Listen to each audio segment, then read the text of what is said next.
it doesn't really work well for them most of the Yeah. time. That is. So we have our map bans ready for you. Let's bring them up on the screen and see which map we're actually going to get to play on. 7 map pool. We keep banning all through them, which means we'll see Whew. another consulate tonight. Okay. So, okay. We were talking about coastline and all that. Jess, when we were watching the matches before, you were talking about how, Consulate is a very comfy map for you to catch and watch and analyze. Yeah. Why is that, and how does it tie into these two teams together? I think with a map like Consulate, you've got such emphasis on verticality. And I think that's a thing that a lot of teams on Cafe and everything really focus on as well. So I really like the fact that I even got to cast Cafe tonight as well. I think when you have certain metas on certain maps, and okay, you can change the utility around, you can change the way maybe you roam or roam clear, but it's a big rectangular map. If you're not familiar with Consulate, that's okay. Jump into a custom match, have a look at it, because the map in itself is very rectangular. The way that you sort of push it, there's a lot of hatches as well that allow you to move level down, level down. So that's why you'll see a lot of teams enter from admin and CEO and try and sort of collapse downwards, especially if it's a bottom side take. So I think for a lot of these teams, they know what is expected of them, that vertical pressure that they need to apply. And then when you're pushing top floor, you don't really have a lot of options. There's windows and then there's the side. Yeah. So you either need to take yellow stairs, you can take white stairs, you can take Vizier and admin control. I mean, there's not a lot of things you can do. So I think the reason I like Consulate so much is you can see which teams have perfected what it is, what that meta push might be, or the different types of pushes you might be able to get away with, and how they employ that in their strategies. Or you can see teams really mess it up, and you can tell that Consulate is not their map. Anything you expect seeing today, Gio, that kind of mirrors the first couple matches that we had with Consulate, and especially in terms of what Jess is describing here? It's kind of interesting, especially when you look at Chaos, right? Because this was a map that they banned a significant number of times when they were playing in Pro League. They've got 10 bans on it. In 2020, they haven't played it a single time. So that makes it a little bit more enigmatic to be able to predict how they will go. But I think one thing that you can't deny is the fact that they have some very, very good support players on this lineup. I mean, some people like to say Red Groove, one of the best support players they think is in the game. You've got Renewals and Chateau as well. And it's one of those maps, kind of how Jess says, where it's like you can tell which teams have really perfected this map and which teams haven't. And in order to be able to do that, you kind of have to know what it is those support players are going to be doing. And I think with Cryan on top being able to provide some of that firepower, Chaos could definitely do that. BDS, I mean, they have some great support players as well, but they also have that firepower that I just spoke about, and they could feasibly just completely overwhelm Chaos and what they're going to do about that. And I think that's where the balance is going to be, is how much of this comes down to playing aggressively and in an overwhelming manner, and how much of it comes to trying to read the opponent. As I said before, that's something we saw Chaos doing quite well in the rounds that they did well on Coastline. But can they be consistent with that? The players looked fairly consistent, even when you look at their statistics from that game on Coastline, but it's an entire different map, it's an entire different opponent, and it's opponent who are probably going to look quite scary to them. And Jess, I want to build on top of what Gio is just describing now in terms of when we were going through that Rogue matchup earlier today, you talked about Rogue being very dynamic, right? Yeah. What sort of dynamism are you expecting in this matchup? Because you see how effective BDS have been in terms of putting all that support load on Playday and giving all the other players more space to do something else in their role. How does that tie into it? I think on Consulate you need to be careful about the aggression. On Coastline you can get away with it because it is another sort of rectangular map, but it's more square based, and the way that you can rotate around the side, especially on bottom floor, you can get away with if it's not being held. And I think that time management from the attackers is one thing you need to be very careful of. On Consulate, however, there's only, especially on top floor, 3 sets of stairs that you can really get up and down from if the hatches aren't open. If the hatches are open, there's a lot more freedom for the defenders. So guys like Shaiko or Lems, who we saw running amok last play day, then, okay, they have freedom to move. But if you're downstairs and you're doing a garage hold, for example, and you've got roamers upstairs, and then once the garage wall is open, if you don't have your roamers enacting some kind of stall method, I mean, the only thing they could really do is go to CEO windows and peek, what else can they really, maybe they jump out of yellow window, for example, and provide some pressure that way. Your roamers can be made, completely redundant very quickly if a push straight onto side occurs.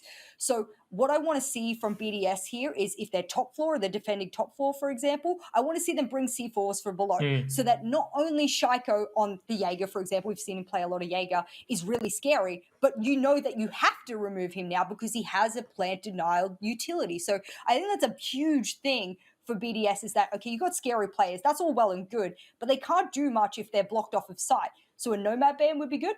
Some C4s in the pockets. Okay, Playday has been rocking the mute a bit as well, a bit of a flex player since he's joined BDS. That's cool and everything, but you would expect him to play a shotgun SMG in meeting for a top floor hold. So I want a Lems or Shaiko or both to play pretty close on the roam. You will surely expect them to see them roam and have C4s so that it forces those attackers to have to clear them. And that's not something you need to necessarily do unconsciously if you have a good drone or you have a flank hold from admin, etc. So we'll see if BDS reads into that fact. You've been constantly talking about it, just every time we sit and talk about it, even in the last game on Villa.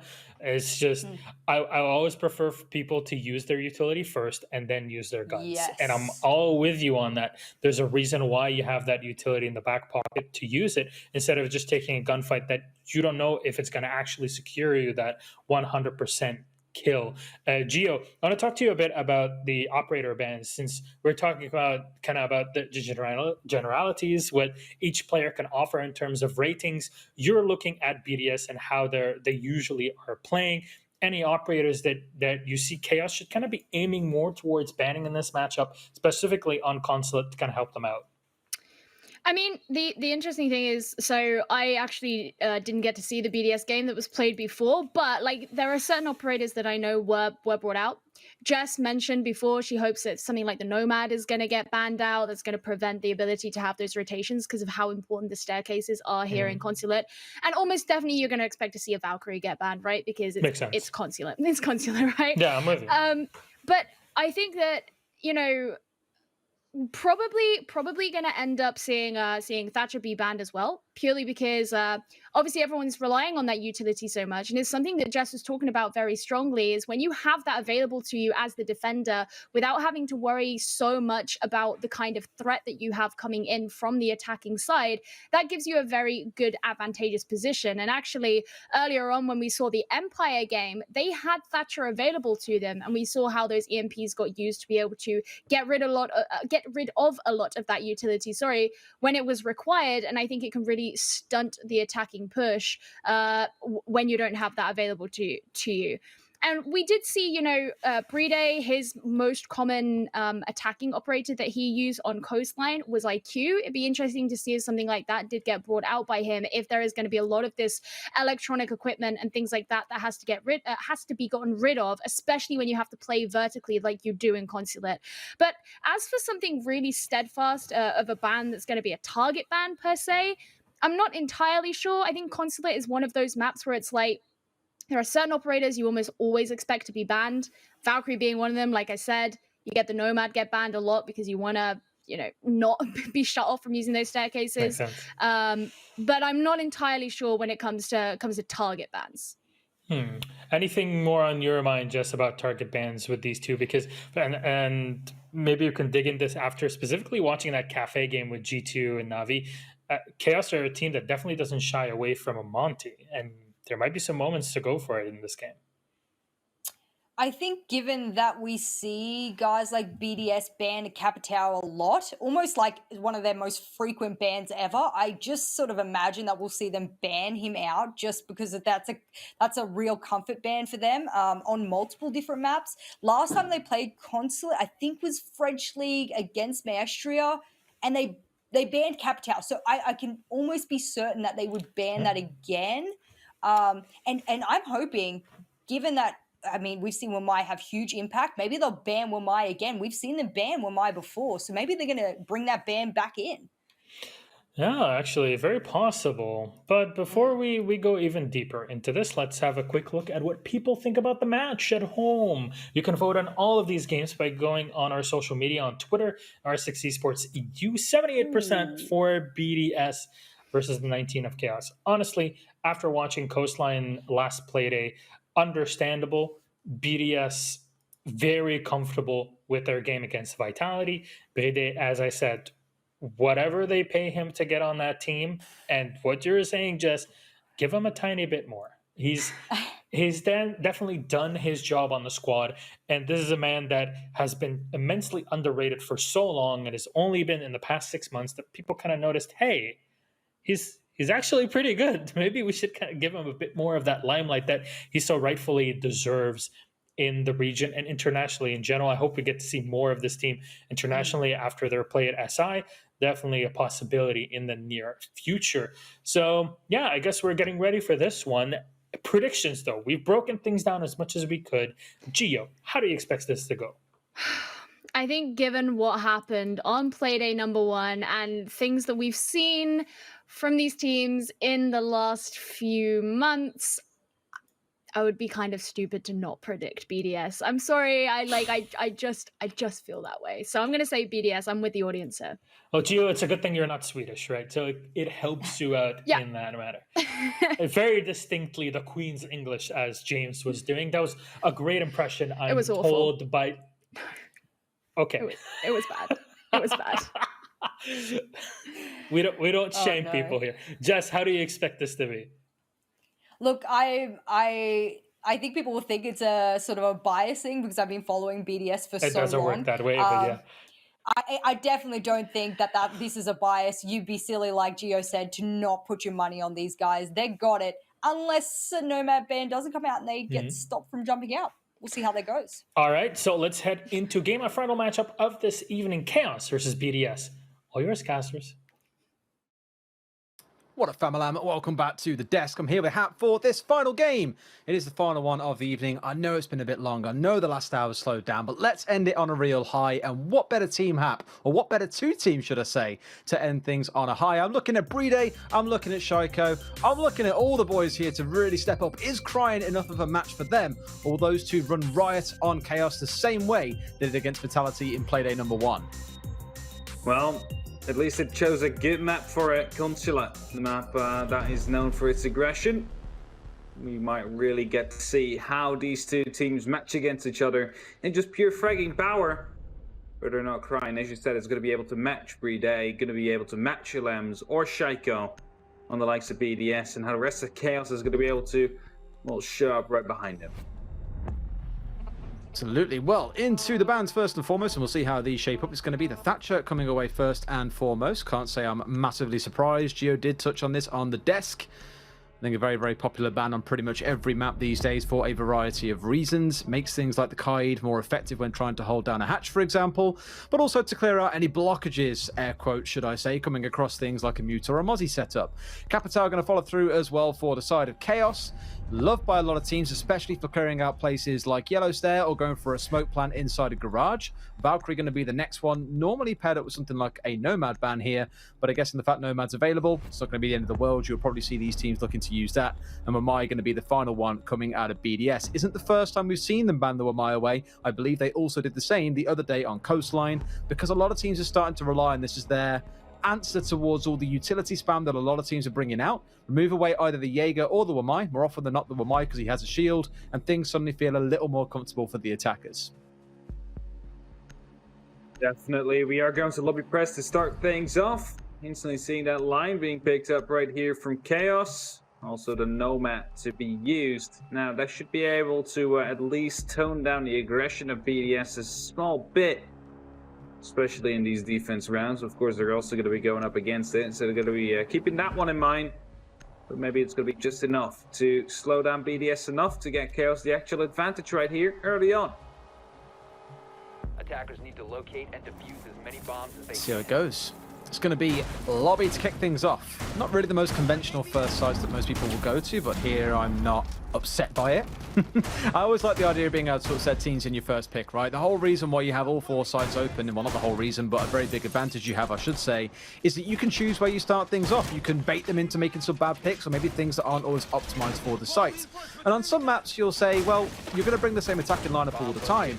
Here, it might vary just a little bit, but I do feel at the very least like Chaos are playing quite sensible here, bringing along that Nomad to deal with those trying to go for rotations around the map later on, or those trying to jump out of windows and doorways, and also looking towards the Jackal in case someone like Shaiko or Playday is looking to cause some trouble around the map. Attacker's objective is to defuse a bomb. Definitely true.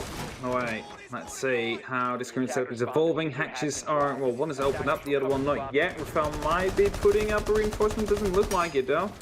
So that will be a rotation point for him to potentially drop down in case they need to. The pressure gets too hot. Let's see. Now Chaos is going to be starting off on this attack. They're still trying to get the right information out. Garage will be instantly breached as there's no one there to deny. They'll give them some pressure from below. Might be enough for them to actually get all these hatches maybe that have been opened up. And seen in previous games, if you're under those hatches actively, you could be able to pick up a kill. That's unfortunate. A little bit. You want to keep hold of that. This is the kind of storm that I remember seeing G2 do, actually, with Fabian charging his way inside a site here. As they are doing, these smokes are coming out everywhere from both sides. One poisonous, one not. But who cares? It's still going to be BDS finding themselves 2 kills. And this attempt from Chaos has been shut down in pretty emphatic fashion. They were trying to take control of downstairs to deny the C4s from coming out, but not that it matters, as they've managed to win the gunfights regardless. It's a 5 versus 2. And although we're only 70 seconds in half, I don't see a way that Chaos can close this round out now. No, definitely not. The diffuser has been dropped inside as well. Vita trying to go for the actual plan, but gets shot down through the smoke. And well, with that, BDS have a hold of that diffuser, and they do have that big man count to go for them. 3 people in advantage. There should be no way they should be losing this out right now. And well, even though Cryan is such a gunner, he's like the Challenger League Slayer, as everybody call him. I don't think he's going to be able to get like the biggest dent in here that BDS will have to receive if they want to win this round. Yeah, this might be one of them ones where it's more of a slowdown and kind of a couple of questions and discussions going on. I know it's only round number 1, but there's always more talking to do about it again now that you've got a flavour for the sort of thing that BDS are looking to bring out. As you probably expect, they are trying to swing into this one, but BDS are not going to mess around today. A flawless round in round number 1, and just as we expected, the boys are here in force. They mean business, and they want to remind everyone that Tuesday against Fatality wasn't just a fluke, that actually they are a very, very capable team who you will be seeing, maybe when it comes around to SI 2021, going all the way, rather than finishing in 3rd or 4th place. All right. BDS showing up huge straight away. Right here, Lem's big factor in that one, picking up 3 kills that round. And after their, well, quick match last week, they're definitely hungry to get some more points in there. So, I hope so. Yeah, definitely. I think Chaos is also hungry to get their points in. But like BDS, they look to be in a very good form, especially since Playday has entered. It's just like they could be a real threat to like the rest of the EU if they don't get countered soon.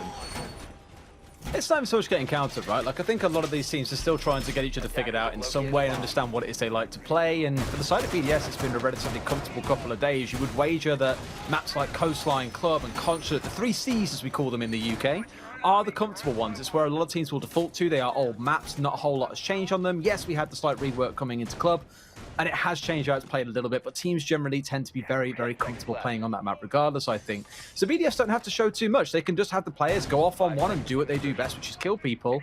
The other day, they were basically preventing Vitality even getting into the map of Coastline, and instead were greeting them at every single doorway and window and saying, you know what, we don't care. You haven't got time to set up and go for your kind of play.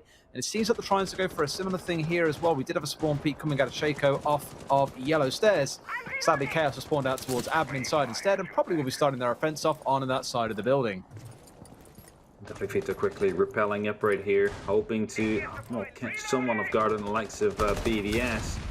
However, no one seems to be rotating through yet, and then the C4 gets tossed out, and Shiro able to pick up renewals.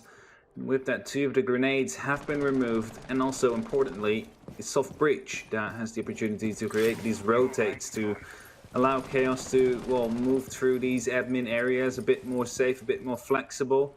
That's going to be all gone now, so you're going to be funneled through the actual copy room and that little side office right there. So it's not a big deal, but it definitely will still hurt your mobility.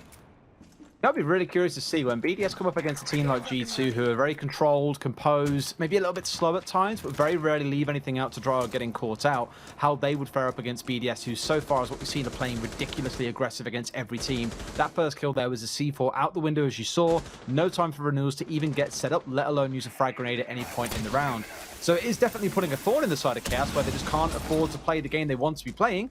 They have been given a bit of breathing room here. They've got control of admin. They're starting to open up these long sight lines through the map to start going for a meeting execute potentially. My biggest worry here is, what if BDS go off on one again? What if we see someone else get an incredible C4 kill like that shuts the plan down once again? You're then facing into a 5 versus 3 potentially that sees Shaiko, Playday, and Lem, like we saw in the first round, being given all the time in the world. Speaking of which, it'll be the smoke going down. So at least that late round stall tactic from the smoke canisters has been removed. It's going to be at least one worry removed indeed on the likes of Chaos, as the Jackal scan came in immediately with the follow-up of that PDW-9. Able to take down that smoke, and with that, those smoke canisters, of which none have been deployed before. Shaiko, however, is still going to be trying to challenge Adam to the Jackal onto this connected window. Fito is going to be trying to put some rounds back in, though. Not going to be able to find anything as of yet. Attempted wallbang, nothing still. Crying in the meantime onto Rinchiro. He's downstairs trying to clear the ground as he is forcing himself over towards the yellow stairs. But you got to be careful, as it's the Lems right here just waiting to go through that door. And as soon as he does, that's the kill confirmed. 3 and 3, counting down.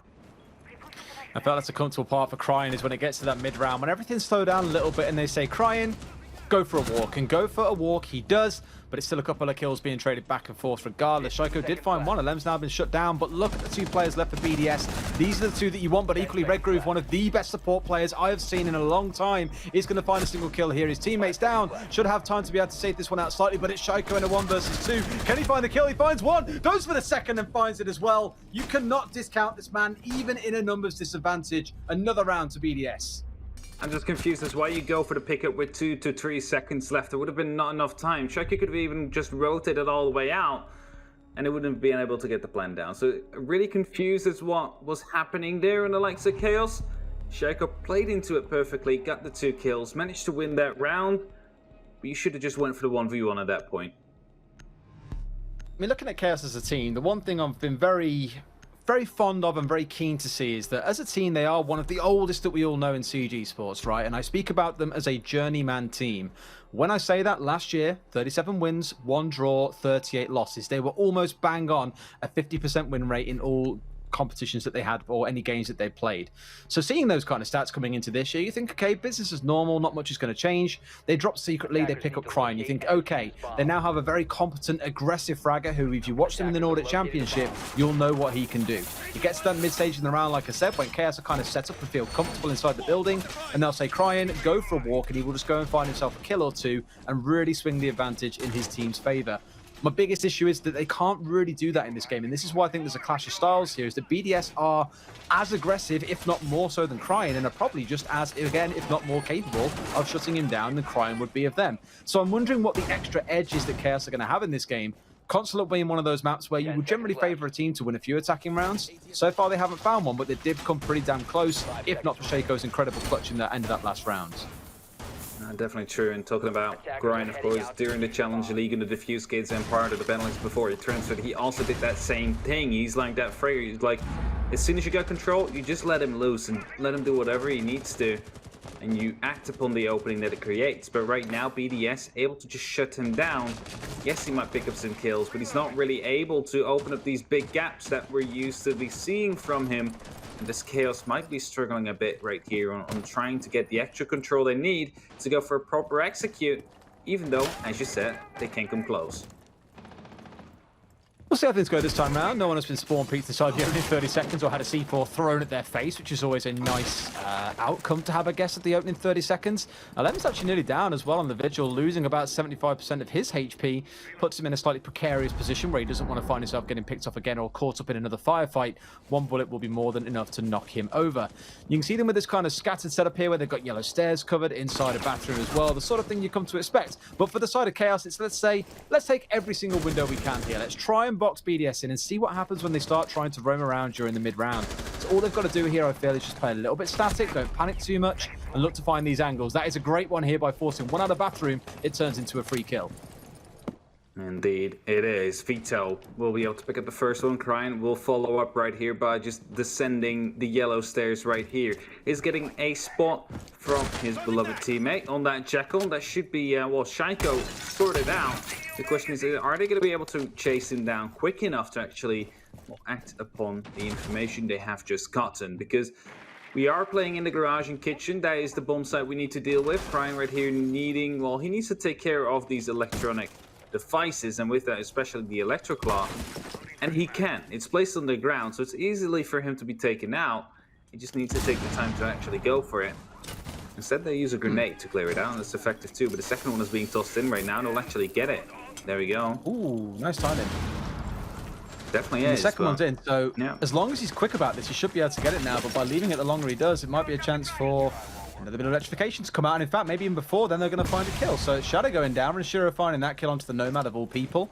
Puts us into a 4 versus 4. It was a good start from BDS with the roaming upstairs to try and slow Chaos down, but Chaos, they were patient. They forced the defenders to move, and we saw exactly what happened off the back of that. This Maestro camera, though, is giving them such a headache right now, and they need to find a way of dealing with it. Otherwise, it's going to be the biggest headache in the world when they do try and go for the plants. Well, they use both grenades to clear out both electroclaws right there, so that means Renewals now needs to get on side if they want to get in. That's a wall bang onto Playday. I didn't see that coming. I thought it was someone else that got that kill, but in the meantime, the plant is going to be going down. It's going to be Red Groove to go for it, but Smoke Canister will be taking down Vito, getting him down. The second one being tossed in will also move Red Groove into a different position right here, and a lot of time being stalled. Last one now being tossed in. It's going to be Rafael to push in with that SMG-11, getting one, but not going to be able to find Red Groove as of yet. There we go. We managed to get it at the very last second with the, well, magic hands. He just uses the force right there to get that final kill, and it's trio for BDS right now. Oh, that was rough as well, because they had the upstairs being held, they had the down member outside. Unfortunate, I guess. These things happen. 3-0 to BDS, and I like that round a lot better from Chaos right there. I think they thought they did the right things on the attack. They made sure the upstairs was committed to by everyone. They sent a lot upstairs. They used drones to pressure the roamers that were upstairs out of their hidey holes and try and force them into sightlines, which worked for a while. They didn't manage to catch the next as he rotated straight down yellow stairs and into the basement to join his team. But the small mess ups there, I think, with the electro claws, maybe not the most ideal situation, as you said, having to burn both grenades to try and get rid, and then losing an exothermic at the same time. It just falls apart in the final steps here, but at least we're not seeing them getting picked apart in the early round as they were in the first couple. Hopefully now we see a bit more composure settle in and Chaos can take something out of this attacking half. Well, they definitely will have to, as we see the wall bang happening there. Just peeked out, popped in 2-3 shots, managed to take down the player on the other side. And right here, the hands, the choke, the force choke to come in. Beautiful. Really curious watching that replay back again that Renewals was alive and above, I believe, inside a piano and had the cover. You would have seen in a straight line like Shaiko walking in front of the garage door to try and find where Red Groove was planted. I think it was holding kitchen. Small bits of miscommunication, I think, wasn't it? Like, surely he had the angle to be able to cover the planter in that case. Like, where are you expecting them to come from? I don't know, I don't think they expected him to be inside already. I think it was holding the kitchen rotate angle, as that was like the direct angle that could be challenged. Otherwise, he would have to walk all the way around, you know, so... It's peculiar. I don't know. It was a bit messy, but that's what we've kind of covered off now in the last couple of rounds, is whether it's at the start of the round or the end. Chaos maybe not as clean as we're used to seeing from them. Definitely not. Vito, upside down repel.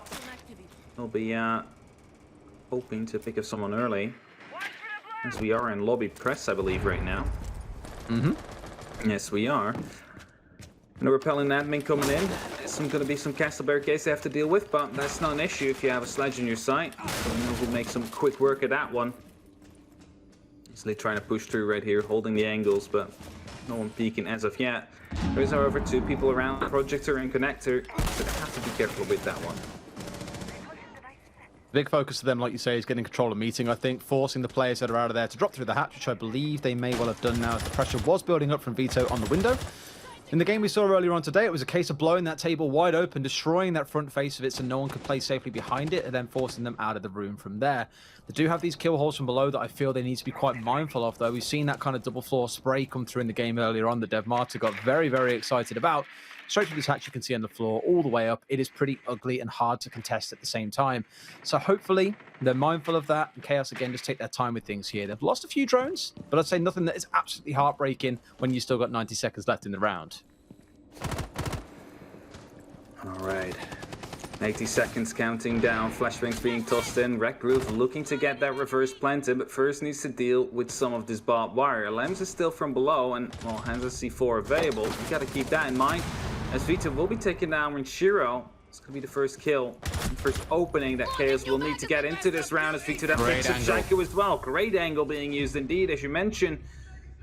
Responses are coming out though. Lems able to get one, but will be instantly dragged out by Chate, leaving it only up in a 2-on-4 situation with, well, basically 2 smoke canisters to try and stall this out. Playday able to get one. This Vita with a triple kill. Is he going to be able to stall this out even more? Is this going to be... yeah, there we go. Is it going to be Chaos? Yes, it is. It's going to be their first round on the board, and they will definitely need it. Probably not how BDS anticipated this round to go when Vito finds a quadra kill for himself. Not so clean. They lost 2 fighting on red stairs, for example, and I was like, surely you stop just blind peeking this and hoping for the best in a gunfight, right? Like, in my mind, for BDS, it was a case of sit back and let them come to you. If you want to play downstairs and force them to come and challenge you down there, go for it. But don't feel the need to go super aggressive and try and beat them on every stairway that they look down. Sadly, that's exactly how it plays out, and I think the kills on the board for Chaos tell the full story, that really was the only round we have seen tangible success for them, I think. Next round going into it, as mentioned, we want to see them try and pull back a couple of rounds here. Lobby and Press going to be where we return to next, and a similar setup coming out of BDS once again, that Mozzie and the Castle being the main things I'm looking at here for their own game, or at least to try and deny the entryways for the attackers. All right. Let's see how this setup will unfold, or at least get set up. I'll be back again on the lobby. Yeah, okay. Attackers have located a bomb. Would have maybe expected them to go to a different side again as they slowly start to open up, but really not. All right. I love that angle. Yeah, that angle was absolutely great. Like, just able to pick up 2 people from there. That's like angle paid out. 5 seconds. Nothing that they could have done about that except for not peeking it. But well, how otherwise are you going to be able to get down from that position they were in? And as BDS right now will be finding themselves yet again in the lobby press, they will have to do a little bit of a better job by keeping it this time. Make sure that Chaos doesn't get the complete control they had the last time around. How are they going to be able to achieve that though? Maybe a bit more aggression, maybe just keeping them on their toes by opening up these windows left, right, and center. Make them worry about literally everything before they enter the building. Yeah, you can kind of send yourself stir crazy, as we saw Vitality on Villa earlier, right? Where you're spending whole rounds droning things out of fear that you've missed something. Ironically, they often did. There was often a C4 coming from below, from somewhere, from Secret. So it's a case of drone out what you feel you need to. Have someone watch the flank or flank drones if you really need to in case the situation changes, but just get what you need to. And in this case, sadly, I think a lot of the map is involved because you want to look towards that vertical control. If they've got the angle set up looking in from the hatch inside a lobby, there's also that playing into the picture as well. So it's very easy, I think, for the side of BDS, if they choose to play around all 3 floors. Right now, it's more about the top floor. As we saw in the previous round, if you'll recall, they managed to smoke out the players playing inside of the bathroom and catch them as they tried to rotate down yellow stairs. It was only 1 kill for them, but 1 kill is better than none, especially when you lose nothing in the trading process. Chaos right now trying to get their first entry, and as I say that, Chate to take down Renshiro from the window right here, able to at least put some damage into Shaiko as well, who's kind of stuck right now. He's going to be pressured from the yellow stairs soon. Double impact coming in. He's literally on 1 HP. It's going to be LMs to at least support him a little bit as he falls back into that bathroom area. I believe that was the actual kill onto the yellow stairs. That means whoever was coming in from there has been taken out. Playday now coming in from top as well. Making sure that as soon as Chate repels into the CEO, that he will be taken out. Right now, there's going to be 70 seconds left. Grenade being tossed in. That will surely get Shaiko. No, it does not, as he already rotated all the way into the actual CEO office. And right now, crying close to sight, but not knowing where to go. It's painful because I can see Chaos. You can see in their mind what it is they're trying to do and how they're trying to approach these rounds, but what do you want to call it? The variance coming out of BDS, the unpredictability in every single round they're bringing out is just I'm running at your face now and shooting you. You better shoot back before I shoot you. Oh, wait, I'm one of the fastest gunners in the world. Good luck in doing so. And my heart breaks a bit, again, because they are doing the right sort of thing. It's just not coming into execution for them just yet. We'll see what they can do now inside 30 seconds. Cryan's going to find his way charging up yellow stairs to see how he can drag his team through this round. It is a 3 versus 4, and it's going to require something aggressive to make this work. They can start burning out time if they want with the smoke canisters here as we dip into the final 15 seconds or so. So it's all down to Chaos here to make the magic happen, but I'm questioning what that magic is here, Hap. 10 seconds left. Yeah, definitely. There's still 2 people upstairs. Wreck Groove will be trying to, well, get his way around here, but he's going to get taken down. Shaiko and Playday will follow that up. And with that, BDS will win round number 5. But I was just going to quickly point out, Shaiko, when he started rotating back down the stairs, just quickly punched in that balcony window right there, just to give away the information that he is still upstairs. And, well, Chaos sent 2 players after him, but weren't able to find him. It's a big mistake coming out from Chaos with that little time on the clock, still trying to get that top floor control. And Shaiko playing that perfectly, giving away the information, hey, I am still here, and then rotating instantly downstairs, not trying to challenge everything or anything, and make sure he's there for the actual push onto the side when it might happen. If you look back and watch the game early between G2 and Na'Vi, we saw how composed both sides were on attack, how slow they took the round, and again, it's like Chaos are trying to do a similar sort of thing, but there's just not enough pressure or threat coming against BDS that they feel they have to peel away early.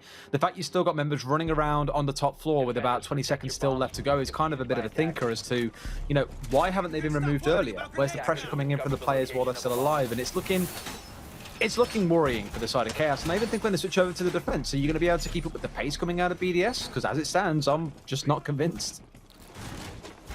Definitely not. BDS is certainly going strong right now. Chaos is trying to get the dent in, but so far, either they're being drained for time, or they're just being outgunned as soon as they want to go for the execute. Except for one exception they had, of course, winning that lobby hold from BDS 2 rounds ago. Now BDS back into the garage for the last round that they have on through their defense. And they surely want to get their 5th one in right here, put themselves up for an optimal position. Only having to win 2 attacking rounds. That's going to be a double kill. Shaiko, no, not like that. That's definitely devastating to Chaos. Brian and Red Goof both gone. Renils will get Rafale. Not sure what's happening there. Shaiko running into the area. That's basically throwing away the big advantage you just got. But Renils already dropped down in the back of the archives right now, but being watched, being held. Alem's able to pick up that kill. Leaves Shate all alone right now. But such a huge start from Shaiko to come in right there. Getting those 2 openings onto that big gate. Definitely showing. Shaiko has been at a window almost every single round start, and the boys know this as well. They see all the smashed windows. They've got drones outside the building, surely, that lets them know this kind of thing is happening. But instead, we've still got 2 charging into the main courtyard and thinking, this is fine, we can just run our way through. You really can't against a team like this that you are leaving up on the top floor for this long. And I hate to be so critical of Chaos, but this is like, you haven't learnt your lesson in 3, 4, 5 rounds now, and you're still being stung by it. They're in a 1 versus 3, even with the Nomad on side to try and control these roamers. Nothing is coming out of it, and BDS are just being left to play the game that they want to play. And it sounds so harsh, and I'm genuinely sorry to Chaos, but it is not looking good right now at all. And he's not going to be able to get his drone any further than that either. So no more information due to the pest being deployed on this site. He'll have to rely on his pure aim right now. Shate needing to, well, as he is spotted, literally win every gunfight. C4 being sniped out, but knows someone is behind the shield right now. He's going to be able to flash that one out, but most likely isn't going to get peeked. Oh, that Nomad, I like that one. He's going to be blasting through the player, through the shield. That's the first kill, but doesn't get more than that. Elems follows it up, but at least he managed to get that one player with a, well, nifty Nomad charge. A good trade player being brought through, at least playing for those trades in a numbers advantage is absolutely the way to go, because in the assumption you're in, say, a 3 versus 2 and you trade, it's a 2 versus 1. You trade again, you've won the round. It's as simple as that. Mathematics ain't that hard, kids. Either way, we're into the second half, and this is where I have some hope for Chaos. And I'll say this because I always say it every single cast, is that Siege is a game of 2 halves. A team can absolutely wet the bed in the first half, and I hate to be harsh towards them as well, but Vitality back on Villa earlier on. Their attacking half was very messy. Every single round was played very differently. They were trying to find what worked. It didn't look particularly cohesive, and a bit disjointed was the word that Jess used on the desk. So I think here with the switch over, things can change the same way they did for Vitality when they went to the defensive side of things. I'm just looking now and I'm just seeing screaming already. Mutant Mozzie, Intel Denial. this might make the job a little bit harder for the side of BDS. Yeah, definitely could. But you gotta keep reminders to Heartbreachers as well on BDS compared to the only one. Of course, one is Shaiko and his Hibana. I'm not sure if you want to count it as a Heartbreacher or an entry frag. It's really like, could go both ways. You never know with BDS, right? We're gonna have to deal with some of the mute jammers right here. I do not see an Electric Claw or a Bandit Charge available. So just take some quick control of either Yellow Stairs or Piano. You should be able to get that wall opened up shortly. And as soon as you got that, just push for the plan and see how far they'll come, considering that BDS seems to be on fire with their aim today. Attackers are heading out to defuse a bomb. On fire with their aim, on fire with their confidence. It is just playing this aggressive rowing game that we spoke about so much. But as said, we'll park that one for now at the 5-1, that looming 5-1 scoreline. Park it for a couple of rounds and we'll see if Chaos can do something with this, right? C4 comes out, doesn't connect just a little bit too far there. Lightly intent. We saw it used earlier by Pasha from Virtus Pro so ridiculously well. Just a little bit overshot there, I think. Maybe a few further steps back and that could have led to a kill or two on their side. If it was just 5-6 steps back and just detonated it a bit earlier, it could have been just mid-air onto that window right there and pick up both of the BDS players. That would have been a huge start right there for Chaos and a huge confidence boost to get back in it. This is just such a shock to BDS to lose 2 players within 30 seconds. But right now, BDS, they will be pushing strongly. They know they have the aim. They know they're, well, basically better than Chaos today, at least for so far. And if they push this quickly, they might be able to overwhelm the likes of Chaos. There's currently 2 people offside. One is on the yellow, on the CEO, and there we go. Shaiko with the headshot onto Crine. Crine had no chance. The hatch drop comes through. That's going to be the second roamer of Renewals right now, dropping. He has to be careful as people are actually on that main lobby door, and Dusty will decide to drop through the hatch, go all the way back to side, not having to deal with any of these players for at least a little bit of the likes of BDS. There's a second kill coming through as Shaiko picks that up, but is traded back out. So at least they've shut down one of the big fraggers. It's always one of the odd things about BDS is that your hard breacher is your main fragger. Heaven knows it's something that Shaiko's always stuck to. They're in a 3 versus 2 here, and the plant is now going down. So it's all on Vito and Shade to do something here. In fact, it's entirely down to Shade by himself. They're being absolutely crushed here, but will finally kill the planter. It's a bit too late, as it's literally a split second after the diffuser actually goes down. But BDS are at match point. It is 6-1. They are crushing Chaos today in the same way they did Vitality. They body blocked the diffuser right there, so it wasn't actually the diffuser that got killed. It was the bodyguard that made sure that the diffuser plant actually came through for the CGG stats. You know, you need to pat them every now and then, get your ratings up. Help your boys, that's all I can say. Help your boys out, everything for the CGG stats, you know? Just make sure the plant goes down. But in the meantime, we do find ourselves in a 1-on-6, where BDS is absolutely, well, racing through here today. And Chaos not really able to find a proper response yet. Even though they are on the defense now, we'll decide to go for the top floor console meeting. The BDS looking to, after the delays we've had, to make this a quick one. Just go to bed straight after. Protect your bombs from being defused by attackers. Yeah, they're saying, come on boys, it's late. We've got to make this a games done quick style event. Chaos are looking at the setup coming in this time with the Doc and the Warden on side, though. It just screams to me it is now more about holding down these anchor-based positions. A Doc, normally excellent for when you want to hold a long angle off-site and be trying to contest someone as they push into you. This could either be a watching in towards Yellow Stairs, it can be watching all the way across down Long Hallway if you want. And even having playing inside of admin if you really feel up to the task enough, but normally want to play someone in there with him as well at the same time. I'm not too sure about the Warden in this case. I don't know if they're afraid about the number of flashes coming in, because looking at the other side, there aren't really a whole ton there. And maybe this is part of the reason why BDS ban away the Wamai here, is they're bringing along 4 frags, and they're saying, you know what, we can get rid of enough ADSs we feel with these 2 sets of flashes that we've got. This means we can give you hell for leather with these grenades and be trying to catch you out whilst you're stuck into these anchor positions. So I feel like BDS are well equipped to deal with the setup coming out of Chaos. But the other real question is, do they need to worry about the setup that much, given how the last few rounds have gone? And the last few rounds have basically just been find yourself a place to go in, find yourself the angle, get the opening and go from there. Flashbangs now being tossed through. That will be the ADS waste. That will surely be filled up with a grenade to come in, as Renewals is going to get overhealed up by Shete just to cancel out such effect. But no grenade is following up as of yet. It seems to be just a setup for later on in that round. As Playday or LM's not currently in a position to instantly get that grenade in. There comes another flashbang. Surely an overheal will follow soon as Renewal's right here trying to challenge onto that skylight window. The drone is going to be given out of its position, but nothing is following as of yet. And I'm just wondering how long will it take before it finally will be. As LM's right now getting into position to actually believe maybe grenade from below. As the pings are coming out, it's going to be Shaiko to hold him still. Looking through the window, making sure he cannot move, but I believe he already did. Oh, there he goes. Can you catch him with it? Can you catch him? I'm surely thinking that there's an ADS up there inside of yellow still, but they know roughly where it is. They've had the drone come out. It's just a case of trying to catch him here. There are no ADSs left, I don't think. No, thank you very much, medics. They could catch him if they try and go aggressive on this one, but aren't going to do so yet. It's Playday to find the Jaeger by himself, roaming off downstairs.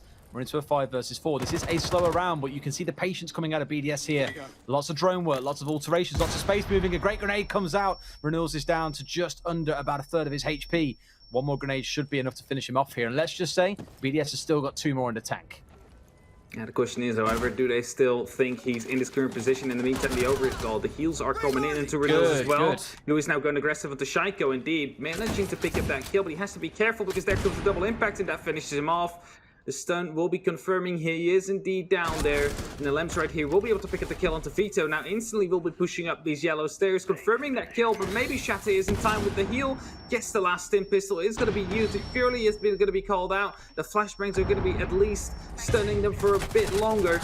But right here, Playday from this window will be able to pick up one. As Renewals now basically the last man standing together with Wreckroof here. Well, it's only Wreckroof now. Managed to get a little bit of a tag, eventually the kill into Lems. It's a 1-on-3 situation. It's going to be a lot of utility being dumped at him right here, but it's going to be BDS to win it. What a run over it was, a 7-1. There was absolutely nothing they could do. Like, BDS completely in control of this entire round. Oh, it's a gross 3-way angle as well, where you've got one on the upside down rappel, one below the same window, and someone coming at you from behind.